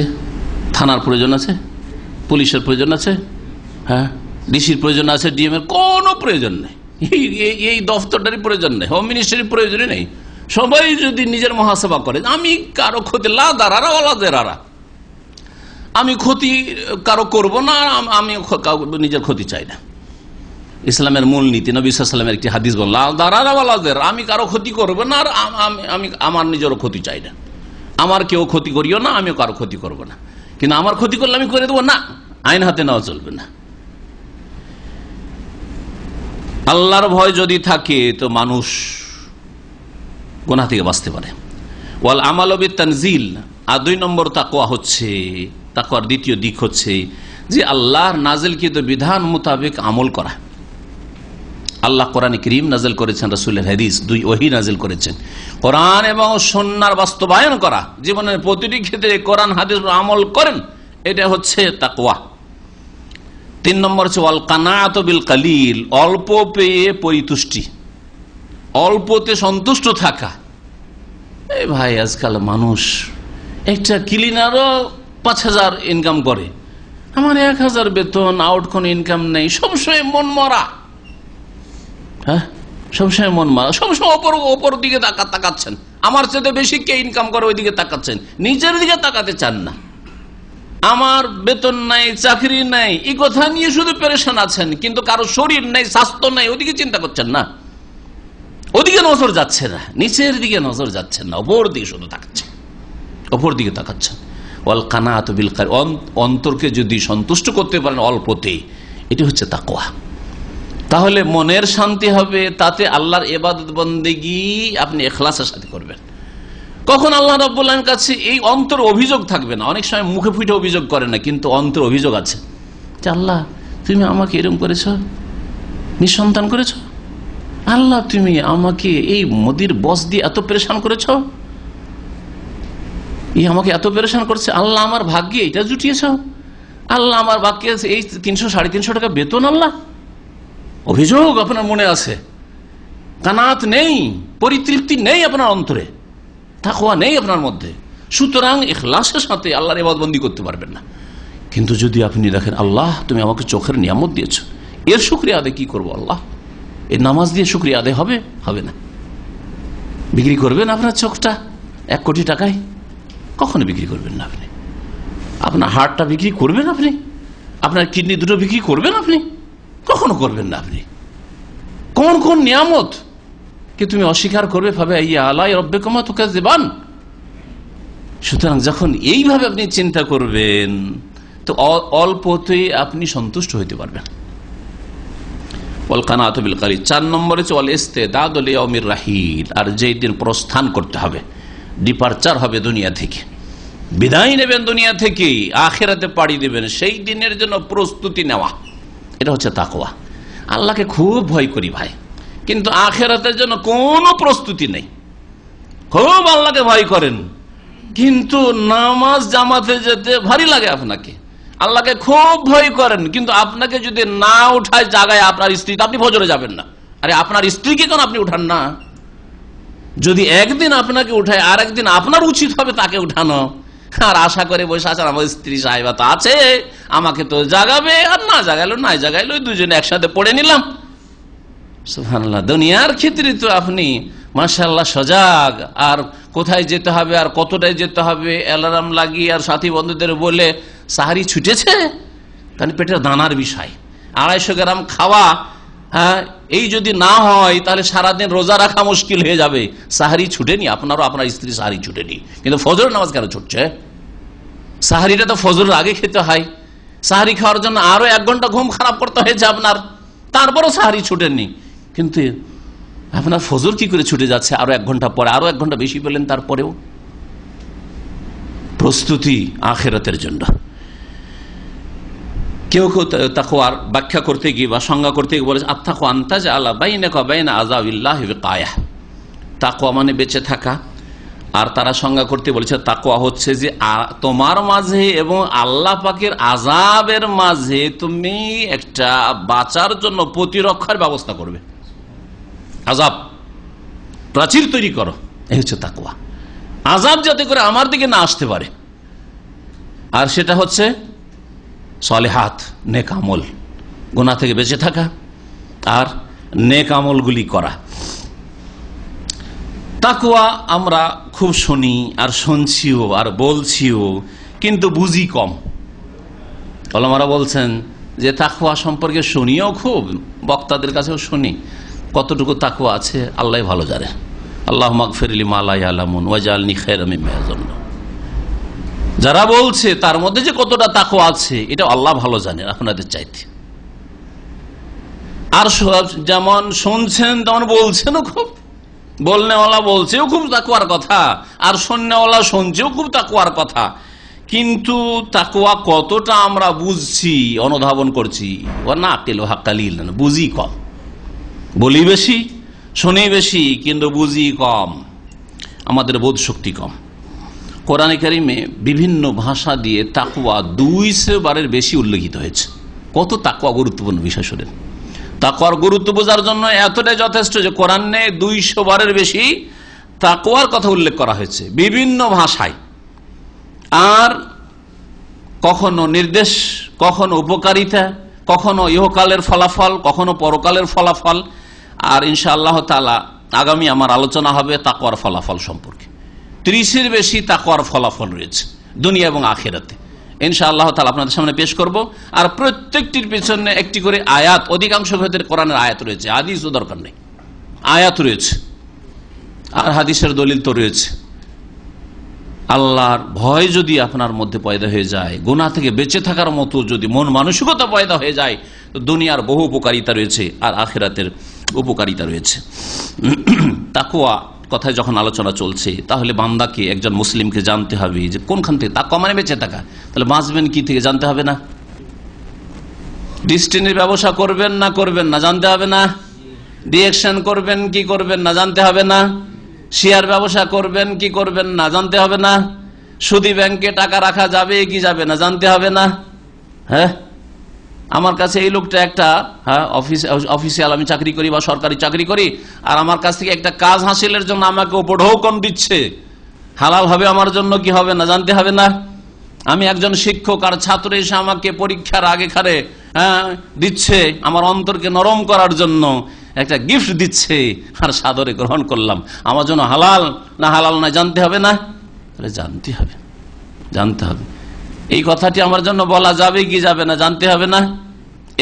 এই কাজটি করা ফরজ না সুন্নাত না মুস্তাহাব জানতে হবে কি হবে না?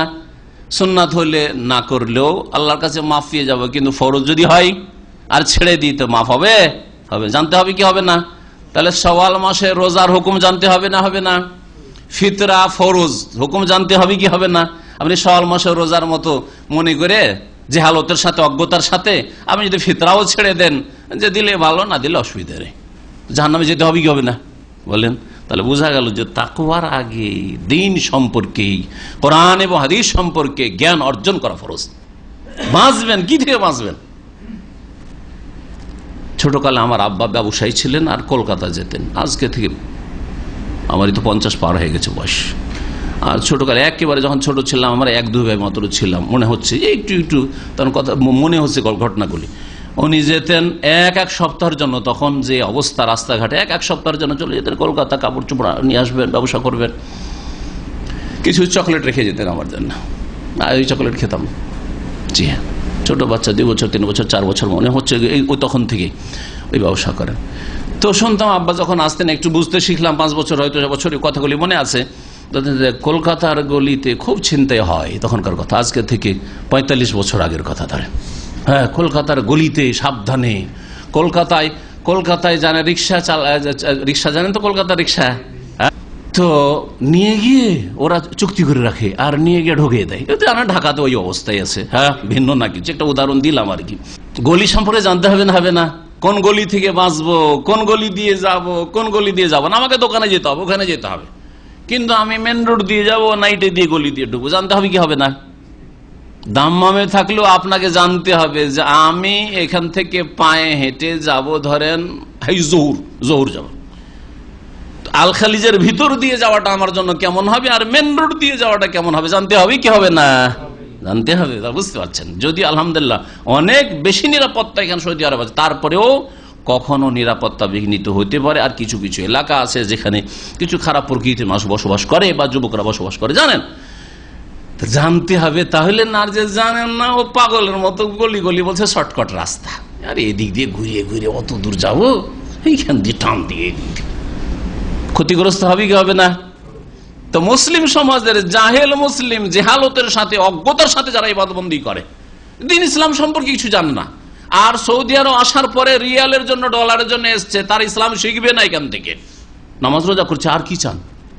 অনেক লোকে এরকম দেখা যায়। আর অনেক অধিকাংশ বাংলা ভাষীদের মন মানসিকতা এরকম যে এইখানে দিন শিখার কি আছে, যথেষ্ট জানি, ছোট থেকে দোয়া কালাম শিখেছি আর নামাজ রোজা করছি, আল্লাহর কাছে নামাজ রোজা করলে নাজাত পাবো, কোনো ত্রুটি তো নেই, আর দিন শিখার আছে কি? কিন্তু জানেন না যে কোনখানে ওই শয়তান ডাকাত বসে আছে ইমান হরণ করার জন্য, শিরক করিয়ে, বিদাত করিয়ে, আর কত রকমের পাপ করিয়ে, হুকুমও যায় না এটা ফরজ না সুন্নাত না মুস্তাহাব, এই হুকুমও যায় না এটা শিরক, বড় শিরক না ছোট শিরক, ও জানে না, ও তাবিজ বেঁধে আছে আর নামাজ পড়ছে, হ্যাঁ, মাজারে যাচ্ছে আর নামাজ পড়ছে, মাজারে যাচ্ছে আর হজ করছে, উমরা করছে। এই অজ্ঞতার সাথে কখনো তাকওয়া হবে না। তাহলে তাকওয়ার জন্য জানতে হবে আপনাকে কোনখানে গীবত হারাম হবে আর কোনখানে জরুরি হয়ে যাবে, জানতে হবে কি হবে না? এক্ষুনি একটা লোক জিজ্ঞেস করছে, এই ভাইয়ের মেয়ে আছে, আল্লাহ পাক নেক সন্তান দান করেন, আর এসে ওই যুবক বলছে যে শেখ আপনি তো ওনাকে চেনেন, ওনার মেয়েটাকে আমি বিবাহ করার ইচ্ছা করেছি, আপনার কি মত? আমি জানি যে ওনার মেয়ে ভালো না, এখন আমার জন্য কি হবে? লুকিয়ে রাখবো দোষ না বলে দেবো ছেলেটাকে? বলে দিতে হবে, বলে দাও ভালো, তাই না? বলে দাও ভালো। আর যদি না বলি, বলে দাও ভালো, মানে না বললে চলে। ছেলেটাকে ফাঁসাইলাম কি না খারাপ মেয়ের সাথে? হ্যাঁ, তাহলে বলে দাও ভালো হইলো না ওয়াজিব হইলো? ওয়াজিব হইলো। তাহলে এই ভাইও জিজ্ঞেস করছেন যে ছেলেটা যে বিয়ে করতে চায়, এই ছেলেটা সম্পর্কে কি জানেন, দেওয়া যাবে? অথবা এই ছেলেটা আমার সাথে পার্টনারশিপ ব্যবসা করতে চায়, এর সাথে ব্যবসা করা যাবে? আমি জানি যে এই ছেলে টাকা পয়সার ক্ষেত্রে খুবই দুর্বল, এর ইমান খুব বেশি দুর্বল, এই পয়সার লোভ সামলাতে পারে, নামাজ রোজা করে, সহি আকীদা কিছু শিখেছে, কিন্তু পয়সার লোভ সামলাতে পারে না। একে যদি হিসাব কিতাব ওর হাতে দেওয়া হয় তো খেয়ে বসে যাবে। তাহলে আমার বলে দেওয়াটা ভালো না? বলে দেওয়া ভালো না লুকিয়ে রাখবো? গীবত হলো না? ওর জিজ্ঞেস করছে লোকজনের সামনে, তা বললাম ঠিক আছে পরে, আর লুকিয়ে গোকে বললাম যে ছেলে ভালো না, কিন্তু গীবত না, এটা গীবতের সংজ্ঞাতে আসে না? যে কোনো আখা কাবে মায়াক রাহো, তোমার ভাইয়ের এমন সমালোচনা করা, দোষ ত্রুটি তুলে ধরা যেটা তার কাছে অপ্রীতিকর, অপছন্দনীয়। তো সে কি যদি শুনতে পায় যে শেখ আমার বদনাম করেছে, বিয়েটা ভাঙিয়েছে, ভালো লাগবে নাকি? যে শেখ খুব ভালোই কাজ করেছে, বলবে? অবশ্যই অপ্রীতিকর। তাহলে গীবতের সংজ্ঞার ভিতরেই তো পড়লো, তারপরও ফরজ কেমন করে জানতে হবে না? হবে না? কারণ এখানে একটা মেয়ের লাইফের বিষয় রয়েছে, মেয়ের বাবা মায়ের ভবিষ্যতের বিষয় রয়েছে, অথবা এখানে ব্যবসা বাণিজ্য আমানতের বিষয় রয়েছে, খেয়ানতকারী খেয়ানত করে নেবে। সুতরাং এই ক্ষেত্রে আমার গীবত করা ফরজ, শুধু জায়েজ নয়, ফরজ। মুহাদ্দিসিনে কেরামরা যদি এইরকম গীবতগুলি না করতেন, হ্যাঁ, তাহলে আমরা আজ হাদিসের সহিহ কিছু জানতাম না, আমার মতো লোক জাহিল হয়ে থেকে যেত, কিছুই বলতে পারতাম না আপনাদেরকে যে হাদিসটা সহিহ না জয়ীফ, কিছু বলার ক্ষমতা ছিল না। কিন্তু ইমাম বুখারী তার কিতাবে তারিখে বলেছেন যে মুনকারুল হাদিস, কাজ্জাবুন, দাজ্জালুন, অমুক আর তমুক, কাজ্জাব পর্যন্ত বলেছেন। আজকাল তো আমরা বলি না, কোন সময় দাজ্জাল শুনেছেন? কাজ্জাব, দাজ্জাল, কিন্তু এইরকম ভাষা ব্যবহার করেছেন উম্মতকে সতর্ক করার জন্য। কিন্তু এইটাকে দলিল বানিয়ে আর এক মূর্খ লোক বলছে যে শাইখ তো ওর দোষ বলেছে, ওকে বিয়েটা ভাঙিয়েছে, গীবত করেছে, এটাকে দলিল বানিয়ে হ্যাঁ ভাই আইয়ুব ভাই এই লোকটা কেমন, না না না লোক ভালো না, লোক ভালো না, খুব খারাপ লোক, সাবধান হতে। অথচ এখানে না টাকা পয়সার কোনো আশঙ্কা আছে, না এখানে বিবাহ শাদীর বিষয় আছে, আর না এখানে কোনো ইমানের কোনো রিস্ক আছে যে এখানে শিরক বিদআতে লিপ্ত করে দিবে, না এমনিতে বদনাম করে দিবে। আর বলো যে শাইখ গীবত করেছে, আরে শাইখের গীবতের ধরন আলাদা, সেটা ওয়াজিব ছিল অথবা মুস্তাহাব ছিল কোন কোন ক্ষেত্রে, আর তোমারটা হচ্ছে হারাম কাবিরা গুনাহ। পার্থক্য হইল না, হইল না? তাহলে কোন গুনাহগুলি থেকে বাঁচতে হবে জানতে হবে, দিন শিখতে হবে, দিন শিখতে হবে। আর দিন শিখতে হবে বিশ্বস্ত সূত্রে, যার তার কাছে নাই। দুনিয়ার ওষুধ নেওয়ার ক্ষেত্রে ফুটপাতে যেমন মিসওয়াক বিক্রি করছে মসজিদের সামনে, ঔষধ নিয়ে কেউ যদি বসে একটা পাতা ওষুধ বিক্রি হবে না। বিক্রি হবে? বিক্রি হবে না। মূর্খ থেকে মূর্খ ওষুধ কিনবে না ফুটপাত থেকে। দুনিয়া যথেষ্ট বুঝে, শরীর স্বাস্থ্য যথেষ্ট বুঝে। ফুটপাতের ওষুধ খেয়ে মরবো নাকি? কি বিষ ভরা আছে, না ভরা আছে, এক্সপায়ার আছে, কি আছে না আছে, মুশি মুশি কোম্পানি আছে, হ্যাঁ।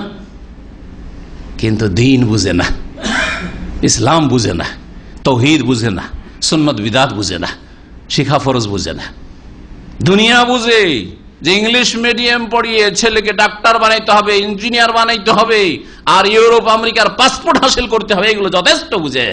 কোন কোন রাস্তা দিয়ে পাসপোর্ট হাসিল হয় এসব যথেষ্ট বুঝি, কিন্তু আখেরাত থেকে গাফিল। দিন সম্পর্কে ছেলে মেয়েদের কিছুই শিখাতে চাই না। কেউ যদি 100টা রিয়াল চেয়ে না, অনেক বেশি, অনেকে পাওয়া যায়, হুজুর হাফেজ সাহেব অনেকে পাওয়া যায় 50 টাকা 75 টাকা পাওয়া যায়, আপনি 100-150 করে চাইছেন। আল্লাহ পাক হেদায়েত দান করেন। তো বলছিলাম যে তাকওয়ার ক্ষেত্রে জানতে হবে যে কি থেকে বাঁচবেন। তাকওয়া মানে বেঁচে থাকা। বাঁচবেন কি থেকে? সুদ থেকে বাঁচবেন, ব্যভিচার থেকে বাঁচবেন। অনেকে মনে করেন যে ব্যভিচার করলাম না, কিন্তু ফেসবুকে চ্যাট করছি। ও চ্যাট, কারণ ভাষাটা তো চেঞ্জ হয়ে গেল, কিন্তু চ্যাটটা যে কার সাথে করছে, হ্যাঁ, আবার কি বিষয় নিয়ে চ্যাটিং করছে ওটা আর বুঝলো না। হ্যাঁ, ফেসবুকে অনেকে মনে করেন দিন ইসলামের খেদমত করছি। দিন ইসলামের খেদমত করতে গিয়ে আপনি মহিলার ছবি দিয়ে দিলেন। কেন মহিলার ছবি দেবেন আপনি? মহিলার ছবি দিয়ে ইসলাম প্রচার করতে বলা হয়নি। শেখ সালেহুল ফৌজান হাফেজাহুল্লাহ বলছেন, যখন এই পোস্টারগুলো, বড় বড় পোস্টারগুলি নামাজের তরিকার আসলে কোনখানে হাত বাঁধতে হবে আর পা কেমন করে মিলাইতে হবে ছবি সহ আসলো, তখন তিনি এই সব পোস্টারের সমালোচনা করবেছিল, অথচ পুরুষের। তারপরে মুখটা কি করা আছে, মোছা আছে, চোখ না কিন্তু চেনা যাচ্ছে না, দেখবেন যে ছবিগুলো, ঠিক না, শুধু বডিটা কাঠের মতো দেখা যাচ্ছে। তারপর তার বক্তব্য শুনেন, তিনি বলছেন যে মুসলিম উম্মাহ এত জাহেল মূর্খ আর অধম হয়ে যায়নি যে তাদেরকে ছবি দিয়ে ইসলাম শিখাইতে হবে। 1400 বছর পর্যন্ত রাসূলুল্লাহ সাল্লাল্লাহু আলাইহি ওয়াসাল্লামের পরে আজ পর্যন্ত যখন ছবি দিয়ে ইসলাম শিখাবার প্রয়োজন হয়নি, অথচ আমাদের পূর্বপুরুষরা ইসলাম সম্পর্কে আমাদের চাইতে বেশি জানতো। সাহাবায়ে কেরাম, তাবেঈন, তাবা তাবেঈন, তারা বেশি জানতেন আমাদের চাইতে বেশি ইসলাম। তাহলে তখন যদি বিনা ছবিতে ইসলাম শেখা সম্ভব হয়, তাহলে ছবি দিয়ে আজকে ইসলাম শেখাতে পোস্টারে এটা নাই। তারপরে যদি আবার মহিলার ছবি হয়, আর মহিলার ছবি যদি বলেন যে, তারপরে আশ্চর্য হবেন, এক শ্রেণীর লোক আছে আমি দেখি যে চেহারা খোলা দিচ্ছে, দুটো ছবি দিচ্ছে, একটা একেবারে ন্যাংটা অর্ধ উলঙ্গ, হ্যাঁ, টাইট ফাইট হাফ একটা গেঞ্জি আছে, আর একটা হয়তো হাফ প্যান্ট আছে, এরকম ছবি দিয়ে দিচ্ছে, আর একটা দিয়ে দিচ্ছে একটু পর্দার। কোনটা আপনি লাইক করেন? আউযুবিল্লাহ, এটা ইসলামের খেদমত হইল? নাউযুবিল্লাহ, এত জাহেল, ইসলামের খেদমত হইল? আর একজন দিচ্ছে ইসলাম কবুল হওয়ার আগে ওই মহিলা নাঙ্গা ছিল। অনেকগুলি মহিলা আছে এরকম, ইউরোপের অথবা ইন্ডিয়ার বা বিভিন্ন দেশের। ইসলাম কবুলের আগে তার যে ছিল মানে বস্ত্রহীন অবস্থায়, ওর সামান্য একটু বস্ত্র শরীরে আছে, এইরকম ছবিটাও দিয়ে দিচ্ছে। আর পাশে এখন হেজাব করেছে, হেজাব করা ছবিটা চেহারা খোলা আছে। এইরকম। তারপরে দেখেন আগে কি ছিল সে আর এখন কি হয়েছে। এটা ইসলামের খেদমত করলেন আপনি? কোন ইসলামের খেদমত করলেন? গুনহার কাজ করলেন আপনি।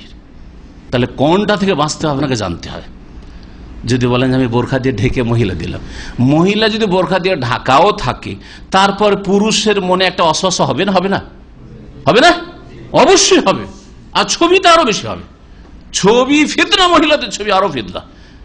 দেখেন আমার দেশের বন জঙ্গলগুলি যদি এমনি দেখেন প্রাকৃতিক, অথচ দেখতে সুন্দর লাগবে না, কিন্তু করেন আপনি ক্যামেরা করেন, দেখতে বেশি মজা লাগে। লাগে না? লাগে না?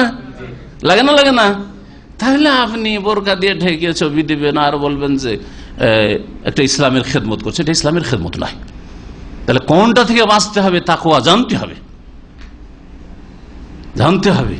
আল্লাহর অসন্তুষ্টির কাজ থেকে বাঁচতে হবে, গুনহার কাজ থেকে বাঁচতে হবে। যেটা দিয়ে আপনার অশ্লীলতা ছড়াচ্ছে, এটা দিয়ে সুরসুরি পয়দা হচ্ছে পুরুষদের মধ্যে, যুবকদের মধ্যে অথবা যুবতীর মধ্যে, এইরকম একটা স্মার্ট ছেলে দিয়ে দিচ্ছেন। আর কিছু ছেলেরা আরো, যখন এই কথাগুলি আসলে তখন আরো বলি, কিছু আমাদের যুবক ভাই রয়েছে, তিনি মন মেজাজ রাখেন, কিন্তু এক একদিন এক এক স্মার্ট হয়ে ছবি দিচ্ছে। একদিন ধরে ফ্যাশন করে দিল, একদিন দিল চুলের কাটিংটা এইরকম করে একবারে দিল ছবি, আর একদিন আর একটা লেবাস পোশাকে দিল, আর একদিন ড্রাইভিং করছে আর এইভাবে দিল। আরে যুবতীগুলো, এইরকম যুবকগুলো যদি দেখে যারা এখনো স্বামী পায়নি, তো ওদের মনে অস্বস্ব হবে না? আপনার যদি একটা মেয়েকে দেখলে, মহিলাকে দেখলে অস্বস্ব হয়, তো তাদের অস্বস্ব হয় না? ওরাকেও তো আল্লাহ ওইভাবে পয়দা করেছেন। আল্লাহ পাক তো এই ফিতরাত, নেচার দিয়ে পয়দা করেছেন যে ছেলেরা, যুবকরা যুবতীর দিকে আকৃষ্ট হবে আর যুবতীরা যুবকের দিকে আকৃষ্ট হবে। বরং একটা বুড়িও যদি থাকে, বুড়া আকৃষ্ট হবে। ওলামারা এই মাসলাটিকে আলোচনা করতে গিয়ে বলেছেন যে আচ্ছা, বুড়ি মানুষ যদি হয়, বুড়ি মানুষ যদি একা সফর করে, অথবা বুড়ি মানুষ যদি চেহারা খোলা থাকে, তো অসুবিধাটা কি?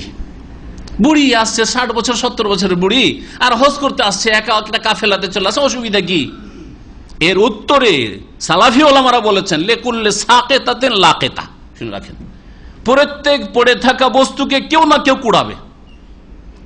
কি বুঝলেন? প্রবাদের শুনে, আরবির প্রবাদ শুনে, প্রত্যেকে পড়ে থাকা বস্তু কেউ না কেউ কুড়াবে। একটা টিস্যু পড়ে আছে, হয়তো টিস্যুটা পড়ে আছে এখানে নিচে, আমি হয়তো কুড়াবো না, কিন্তু আর একজন দেখলো ভাই আমার খুব ঘাম হয়ে গেছে, টিস্যুটার দরকার, অথবা আমরা হাতটা কোন একটা প্রয়োজন, কুড়াবে না? কুড়াবে না? কুড়াবে। তো একটা বুড়িকে হয়তো একটা যুবক, এইরকম যুবকগুলো কেউ কুড়াতে যাবে না, কিন্তু একটা 60 বছরের বুড়া যদি দেখে ওই বুড়িকে, তো ওর মনটা ওইদিকে যাবে যে আমার জন্য তো এইটাই ঠিক আছে। ঠিক কিনা? জি হ্যাঁ, আপনাদের বোঝানোর জন্য বলছি, আল্লাহ পাক যেন বুঝার তৌফিক দান করে। সুতরাং সে বুড়ি হোক আর যুবতী হোক, বুড়া হোক আর যুবক হোক, ওই স্মার্ট করে দেওয়া ছেলেদের অথবা মেয়েদের ছবি দেওয়া, হেজাবের সাথে হোক আর হেজাব বিহীন হোক, এগুলি করবেন না। আর এই রকমই যে কোনো গুনহা বা নেকি আপনাকে জানতে হবে, যেটা নেকির কাজ না গুনহার কাজ, এটা ইসলামের খেদমত করলাম নাকি আরো ইসলামের ক্ষতি করলাম, আমার নিজের ইমান আমলের ক্ষতি করলাম। আল্লাহ পাক রব্বুল আলামিন যেন সমস্ত রকমের ফিতনা থেকে, পাপ থেকে বেঁচে থাকার তৌফিক দান করেন। আল্লাহ রব্বুল আলামিন আমাদের গুনাহ খাতা যেন মাফ করে। 10টা পার হয়ে গেছে।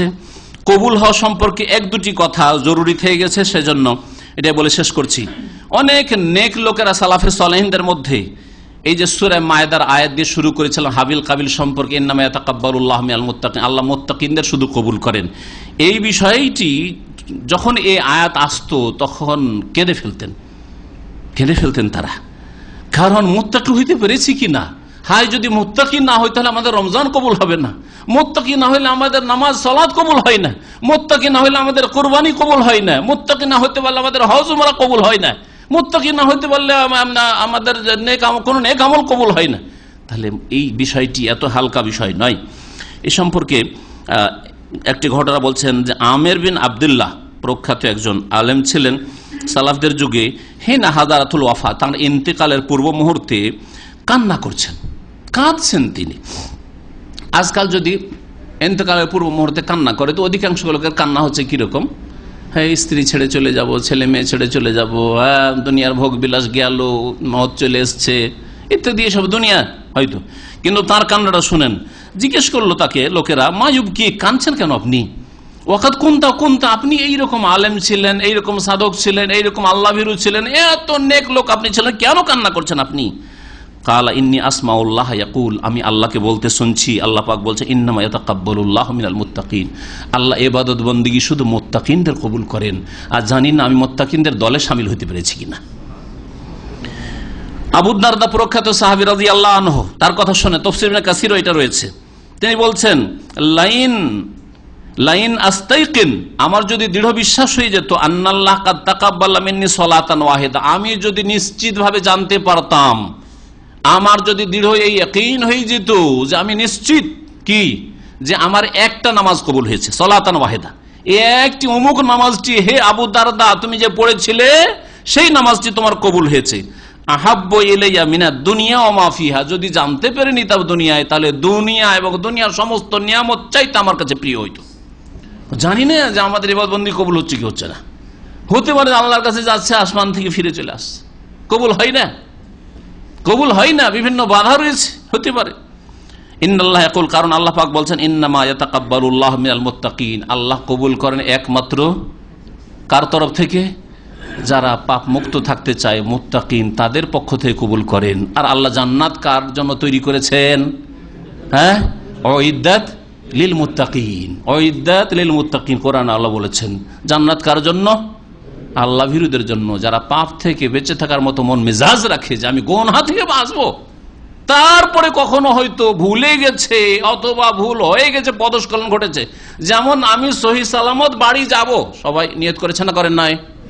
বাসায় যাব সকলে, কিন্তু কেউ হেঁটে যেতে যেতে আছাড় খেয়ে পড়ে গেলেন, কেউ গাড়ি চালাতে চালাতে গিয়ে অ্যাক্সিডেন্ট করে দিলেন, হতে পারে না, পারে না, কিন্তু ইচ্ছা করে কারো নিয়তে নেই যে আমি অ্যাক্সিডেন্ট করবো অথবা আছাড় খাবো।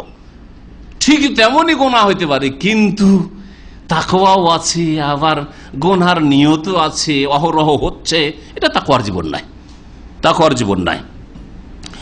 ইন্নামা ইয়াতাকাব্বালুল্লাহু মিনাল মুত্তাকিন, একমাত্র আল্লাহ পাক মুত্তাকিনদের তরফ থেকে কবুল করেন। আল্লাহ পাক বলছেন যে উইদ্দাতিল মুত্তাকিন, জান্নাত তৈরি করা হয়েছে মুত্তাকিনদের জন্য। আল্লাহ পাক কোরআনে কারিমে এক জায়গায় নয় শুধু, আল্লাহ পাক এরকম একাধিক আয়াত, ইন্নাল মুত্তাকিনা ফি জান্নাতি ওয়া নাহার, মুত্তাকিনরা কোথায় থাকবে?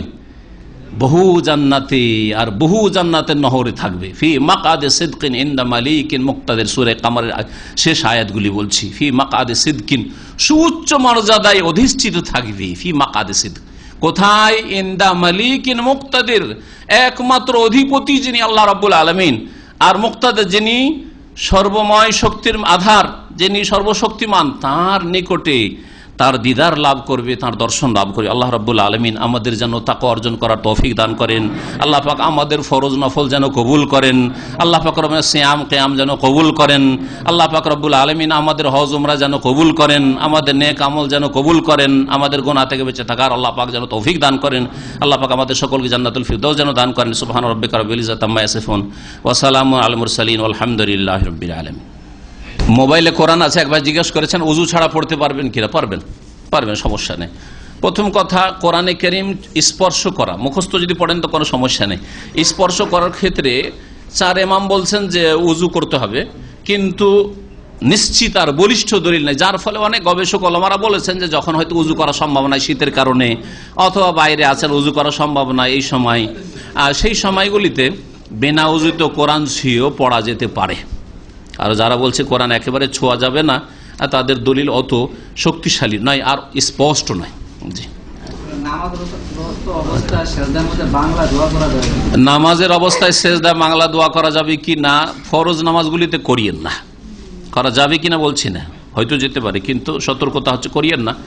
আপনি মেলা আরবি দোয়া আছে তসবির পরে, ওগুলি করেন। ফরজে তো সময়ও কম, সুন্নত নফল তারাবি তাহাজ্জুদ ইত্যাদি সমস্ত নামাজ যে কোনো ভাষায় দোয়া করা যেতে পারে, কারণ দোয়া হচ্ছে আল্লাহর সাথে কথা, আর আল্লাহর সাথে কথা বলার জন্য আরবি কোনো শর্ত নেই। নামাজের ভিতরে হোক অথবা নামাজের বাইরে হোক, আল্লাহর সাথে কথা বলার জন্য আরবির শর্ত নেই। দিলাম। সাল্লাল্লাহু আলাইহি ওয়া সাল্লাম, মুহাম্মদ ওয়া আলা আলিহি ওয়া সাহবিহি।